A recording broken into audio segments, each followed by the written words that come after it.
에듀윌 유료 회원만의 남다른 서비스.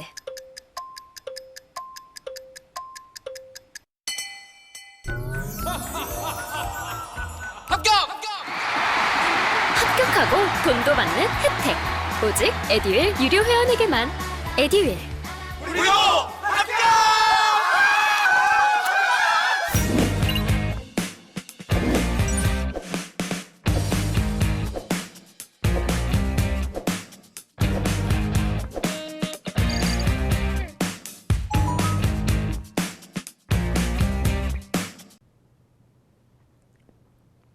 자, 여러분 이제 5번째 시간입니다. 자, 지금은 이제 문화미디어 쪽으로 이제 좀 넘어와 보죠. 문화미디어는 조금 이렇게 가볍고 뽀송뽀송한 얘기들이 좀 기다릴 수도 있는데, 이건 좀 무거운 얘기네요. KBS가 수신료를 2,500원에서 3,820원으로 올리겠다라고 하는 것을 이사회에 상정했대요.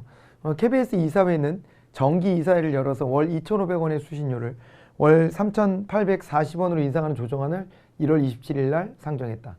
근데 이게 보니까 81년도에 만들어졌다는 거예요. 2,500원이. 와, 그러고 보니 그때는 큰 돈이었어. 생각해 보니까요. 80년대 생각해 보면, 저는 그때 생존에 있었으니까 80년대 생각해 보면 그때가 뭐 이렇게 빠삐꼬 같은 아이스크림이 있으면 그게 빠삐꼬 같은 게 50원? 뭐 이랬던 때? 예? 육개장 사발면 250원? 뭐 이랬을 때였던 것 같거든요. 네? 초코파이 하나에 100원? 지금은 초코파이 하나 단위로는 안 파나? 뭐 100원씩 받고 빅파이 같은 게 50원? 뭐 이런 기억이 나요. 나는데 그런 시절에 2,500원이었다는 거예요. 근데 지금도 2,500원이다. 그러니까 KBS 입장에서도 답답하다 이거. 우리 이거 운영이 어렵다. 이런 얘기를 할 법도 하기도 해요. 물가 상승이 우리나라가 80년대 이후에는 안정세를 줄곧 유지해 온 건 맞지만 시간이 워낙 쌓이다 보니까 물가 상승이 이제 그죠? 이 40년간의 물가 변동폭은 매우 크다. 이렇게 되어 있지 않습니까? 그렇게 될 수밖에 없는데, 그런데 이것이 와, 여태까지 동결돼 있었다는 게 오히려 놀라운 일이에요. 근데 이때도 KBS 수신료를 강제로 이렇게 징수하기 시작하면서, 그러면서 이제 저 수신료 거부 운동도 벌어지고 막 그랬었어요. 그리고 그때는 카톨릭계 같은 데는요, 대놓고 뭐 교인들하고 같이 해서 반대하고 그랬는데, 당시에는 이런 것도 있었죠. 이게 정권 나팔수다. 독재 정권의 나팔수. 당시의 정권이 어디예요? 그러니까 여기에다가 수신료를 내는 이것은 독재에 찬동하는 것과 같다. 이렇게 생각하기 때문에 반대 운동을 하고 막 그랬었어요. 그래서 수신료 거들어 다니는 분들이 있었다고, 그때는. 지금처럼 무슨 뭐 전기세 합쳐서 납부하고 이러기 이전에, 그 이전에는 이거를 갖다가 이제 수신료를 징수하고 다니는 분들이 있었어요. 수신료를 징수하고 다니는 분들이 있었는데 맨날 싸우는 게 일이야. 집집마다 돌아다니면서 걷는 거예요.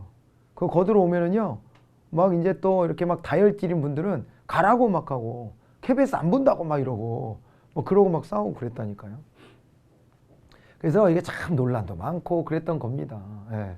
그리고 원래 KBS가 KBS 1만 있다가 KBS 2를 그거를 민영방송사를 흡수한 거예요. 그게 언론사 통폐합하면서 흡수해가지고 또 KBS2는 광고를 해요.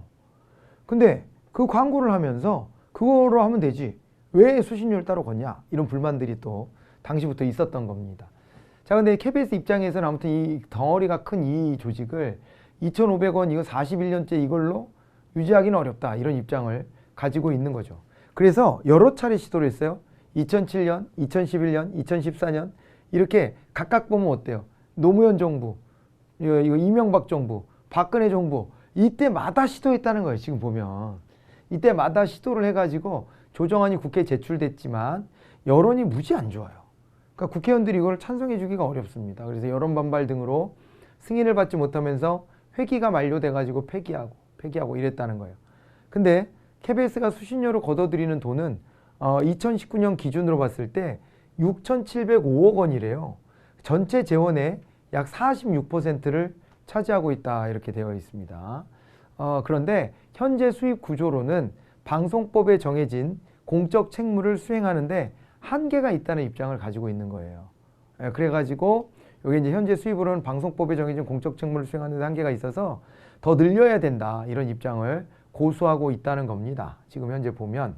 자, 이제 그렇게 되어 있고, 그리고 아무튼 뭐 이런 입장이 충돌하지만은 좀 이해가 안 가는 것도 아니기는 한데, 이게 이제 보면은요, 이 이사회가 이제 하는 일이 뭐길래 이런 것까지 관여하는가, 이거 한번 볼까요? 이 KBS 이사회는요, KBS 사장을 선임하기 위한 조직이기도 해요.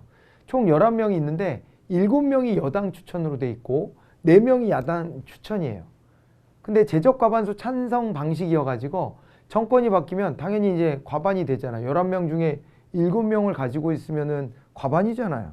그러다 보니까 여당 쪽 입장을 많이 반영을 해요. 그리고 여기에서 KBS 사장을 선임하기 때문에 정권이 바뀔 때마다 친정부적인 성향의 사장이 들어간다는 거지, 이게 지금. 그래서 항상 불만을 가져. 야당 쪽에서는 KBS에 대한 불만을 항상 갖고 있어요. 그렇게 돼요. 그러다 보니까 어떻게 보면 또 의식을 그렇게 하다 보니 그렇게 생각하면서 보다 보면 뭔가 좀 자기네 입장에서 좀 비위 안 맞는 내용들이 나오면 이거 봐 이거 사장이 저렇게 바뀌더니 이렇게 됐어 라고 말하게 되잖아요. 또 실제로는 그렇지 않더라도 사람들이 하는 일이다 보니까 어떤 건 이쪽에 유리하고 어떤 건 이쪽에 유리할 수 있어도 그게 더 도드라 보이기도 할 것이고, 그리고 또 아무튼 상층부가 그렇게 바뀌면 분위기가 전반적으로 좀 주류가 좀 뒤바뀌면서 그 방향으로 갈 수도 있죠.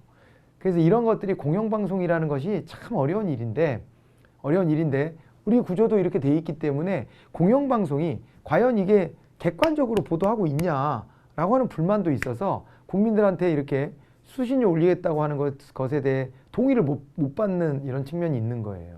예.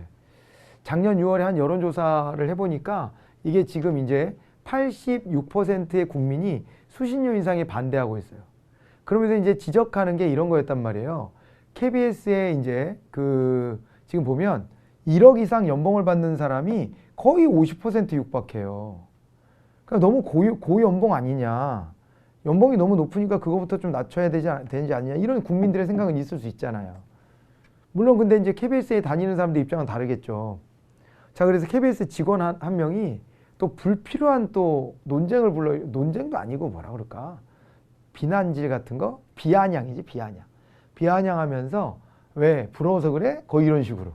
너도 열심히 해서 KBS 들어오지 그래? 뭐 이런 식으로 해가지고 글을 남겨서 그것이 또 이제 한때 이게 여론을 악화시켰지 또. 그런 태도가.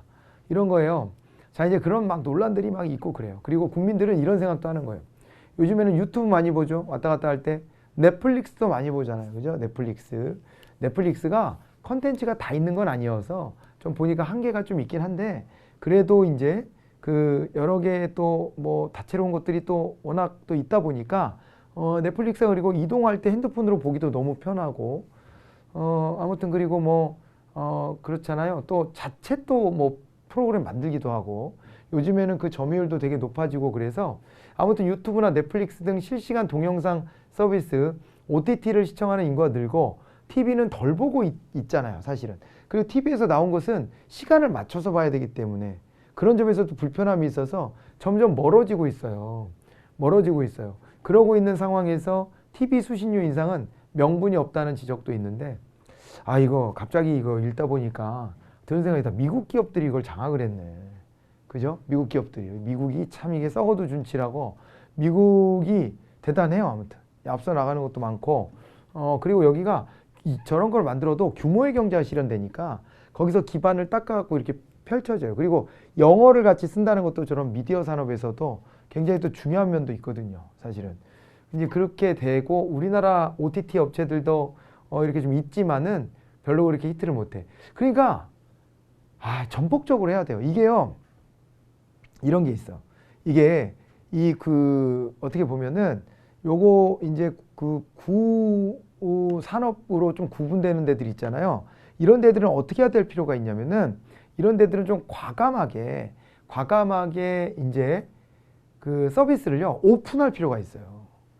근데 그런 거를 못해. 같이 모여가지고 드라마 다 풀고 이렇게 해가지고 우리나라 고객들은 우리나라 드라마 다 볼 수 있으면 거기 들어가지 않겠어요? 그러면서 생태계를 형성해야 되거든요. 근데 그걸 못하는 거야. 못하다 보면 도태됩니다. 이제 누가 지금 실시간으로 들어가서 TV를 보냐고. 누가 정신 좀 차려야 되는 거 아니에요? 차라리 종편은요 틀기만 하면 어디다가 딴 데도 팔아먹고 막 이래가지고 틀기만 하면 그런 뭐 인기 방송은요, 여기저기 채널에서 막 재방송 장난 아니에요. 차라리. 그럼 어르신들은 그런 방송 보다가 어디 또 하네 그러고 보고, 그러다가 그거 다 못 본 건 다음에 또 할 때 보다 보면 앞뒤가 막 다 연결돼. 그 뭐 트로트하고 뭐 이런 프로그램도 그렇게들 막 보시더라고, 반복해서. 그런데 대다수의 지금 이 유저들이 지금 어떻게 보고 있는 거예요? 유저들이 그런 식으로 보는 게 아니고 지금 어떻게 보는 겁니까? 이렇게 이제 실시간 동영상 서비스 같은 걸로 시청을 한단 말이에요. 그런데 이게 구미디어 쪽이 정신 못 차리고 자꾸 이렇게 자기네 제작비 여기서 뽑아야 된다, 다 유료화하고 이래가지고서는 비전이 없어요. 다른 활로를 찾아야 돼, 빨리. OTT 같은 것도 이렇게 밀려가지고 지금 어쩌란 말입니까, 이거? 그죠? 이렇게 되어 있는 상황이에요. 자, 이제 그렇게 살펴보시고요. 자, 그 다음에 이제 이렇게 보시고 넘어가 볼까요? 국립중앙박물관 반가사유상 전용 공간을 만든다, 이렇게 되어 있습니다.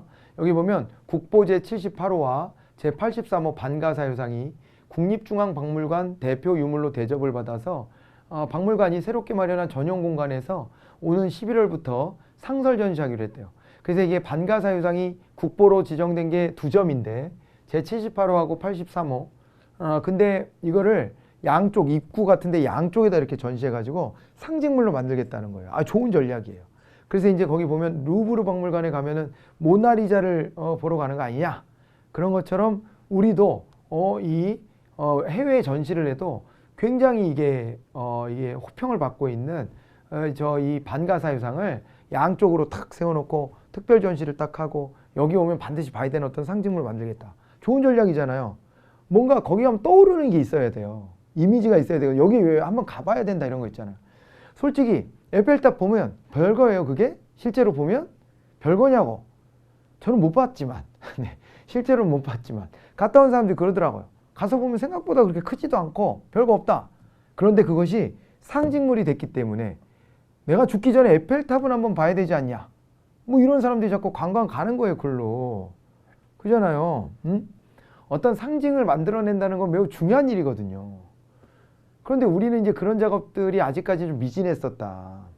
그래서 이렇게 이제 그런 어떤 전략을 우리도 받아들여서 하겠다는 것이고, 특히 83호로 지정되어 있는 금동미륵보살 반가사유상은 삼국시대에 만들어진 불상 중 하나로 반가부자 자세를 한 미륵보살을 구리에 이제 금을 입혀서 표현한 불상이다.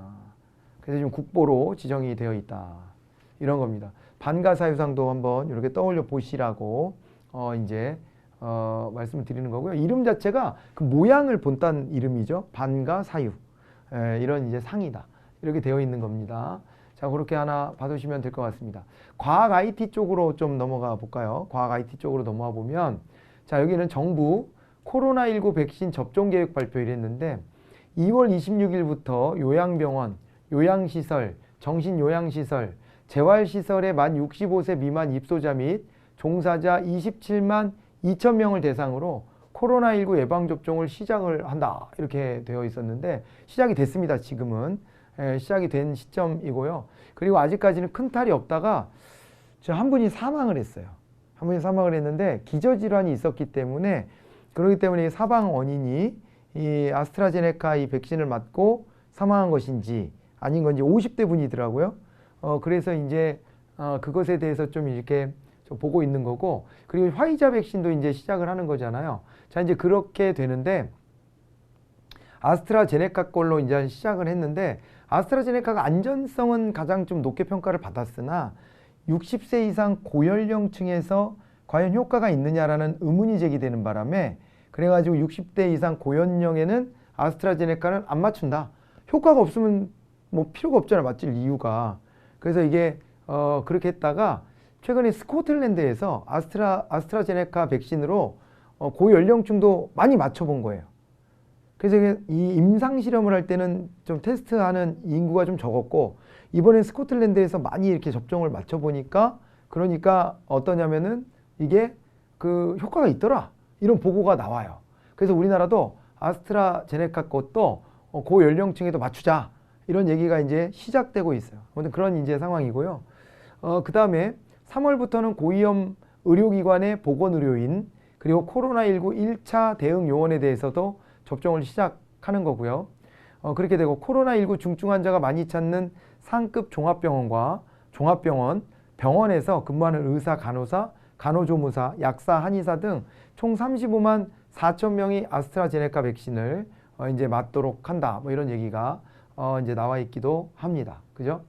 자, 이렇게 맞고요. 우리가 지금 접종을 맞고 싶다고 맞는 게 아니고 맞기 싫다고 또 거부를 막 그거 할 상황도 아닌 것 같고 뭐 좀 그렇습니다. 그래서 정부의 계획대로 이렇게 이제 백신이 점차 이루어질 것이다. 이렇게 이제 돼 있고요. 한 11월쯤 되면은 우리가 이제 집단 면역 같은 게 완성되지 않겠냐 뭐 이런 이제 전망도 나오기도 하고 뭐 그러고 있고 K 방역 주사기 뭐 이래 가지고 또 나오는 그 이제 주사기도 유명하잖아요. 그 주사기도 보니까 주사기가 쥐어짜기 일명 그런 주사기로서 이게 잔여분을 남기지 않고 다 짜서 원래 이제 화이자 백신 같은 경우에도 5명분으로 이게 한 통이 짜여져 있는데 그거를 이제 5명분으로 돼 있는 것을 가지고 이 주사기를 쓰면 6명분까지는 다 맞추고 잘하면 7명분도 나오더라 이래가지고요. 굉장히 칭찬이 잦아요. 예, 이래서 외국에 수출도 많이 하게 됐고 뭐 이런 상황입니다. 아무튼 이제 이런 과정들이 지금 있다 봐두시고요. 119 구급대, 역학조사 요원, 검역 요원, 그 다음에 검체 검사 및 이송 요원 등 코로나19 방역 현장에서 1차 대응에 나서는 관계자 7만 8천여 명도 3월 중 접종을 진행하기로 되어 있고요. 그 다음에 2차 접종은 5월 중 시작을 하는데 우리가 집단 면역을 하려고 이거 하는 거잖아요. 감염이나 예방접종을 통해 집단의 상당 부분이 전염병에 대한 면역을 가진 상태가 되어 전염병으로부터 간접적인 보호를 받는 상태가 되는 것. 이것을 목표로 올해까지만 좀 고생하고 내년에 마스크를 좀 벗어보자 라고 이제 목표를 삼고 있다. 이렇게 보시면 되겠습니다. 자, 이번 시간에는 여기까지 좀 다뤄보고요. 다음 시간에는 이제 우리 스포츠 엔터부터 마무리를 지어보도록 하죠. 고생하셨습니다.